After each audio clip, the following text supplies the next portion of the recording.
বৃদ্ধদের যত্ন নিতে 10,000 ভিসা দেবে ইটালি।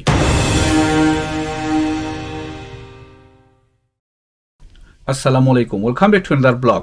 ইটালিতে বৃদ্ধ মানুষ ও প্রতিবন্ধীদের দেখাশোনা করার জন্য 2025 সালে অভিবাসী কাজের ভিসা দেওয়ার সিদ্ধান্ত গ্রহণ করেছে ইটালি সরকার। দেশটির সরকার বলছে এটি অভিবাসন নিয়মে একটি নতুন প্যাকেজ হিসাবে গ্রহণ করা হয়েছে। ডেইলি মেইলের একটি প্রতিবেদনে বলা হয়, বার্ধক্যজনিত জনসংখ্যা এবং ক্রমবর্ধমান জন্মহারের সাথে জড়িত ইতালি দীর্ঘদিন ধরে যত্নশীলদের অভাবের মুখোমুখি হয়েছে এবং সেন্ট এগিডিও ক্যাথলিক গ্রুপ সহ দাতব্য সংস্থাগুলি আরও বেশি অভিবাসী বিদেশ থেকে আনার অনুমতি দেওয়ার জন্য ইতালি সরকারের কাছে লবিং করছে।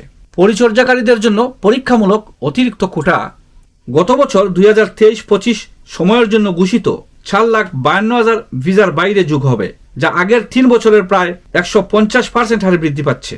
ইতালির ডানপন্থী সরকার অবৈধ আগমন রোধে বিভিন্ন ধরনের পদক্ষেপ গ্রহণ করেছে, তবে ক্রমবর্ধমান শ্রমের ঘাটতি মোকাবেলায় আইনি অভিবাসন হিসাবে এ ধরনের পদক্ষেপ নিয়েছে। নতুন এই অভিবাসী ভিসা আইনে কঠোর জালিয়াতি বিরোধী সুরক্ষা ব্যবস্থা নিশ্চিত করা হয়েছে। দেশটির প্রধানমন্ত্রী এটিকে অনুপ্রবেশ এবং মাফিয়া সহ অপরাধ গোষ্ঠী দ্বারা প্রতারণামূলকভাবে শোষণ করার ঘটনার যাতে শিকার না হয় সেদিকে সজাগ দৃষ্টি রাখতে বলেছেন। সরকারি বিবৃতিতে সতর্ক করে বলা হয়েছে, বাংলাদেশ, পাকিস্তান এবং শ্রীলঙ্কা মতো দেশগুলি থেকে প্রতারণার ঝুঁকি বেশি এবং এসব দেশ থেকে এ ধরনের নতুন ভিসা আবেদনগুলির জন্য 2025 সালে কঠোর তদারকি প্রয়োগ করা হবে।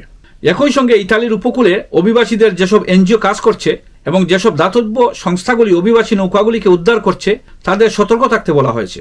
এ ধরনের সংস্থাগুলো অভিবাসীদের উদ্ধার অভিযানের সময় বিষয়টি ইতালির উপকূলীয় রক্ষী বাহিনীর সাথে সঠিকভাবে সমন্বয় না করলে তাদের বিরুদ্ধে জরিমানার নির্দেশ দেওয়া হয়েছে। তথ্যগুলো শেয়ার করেছি আপনাদের সাথে, আপনারাও তথ্যগুলো শেয়ার করে অন্যকে জানার সুযোগ করে দেবেন। ধন্যবাদ।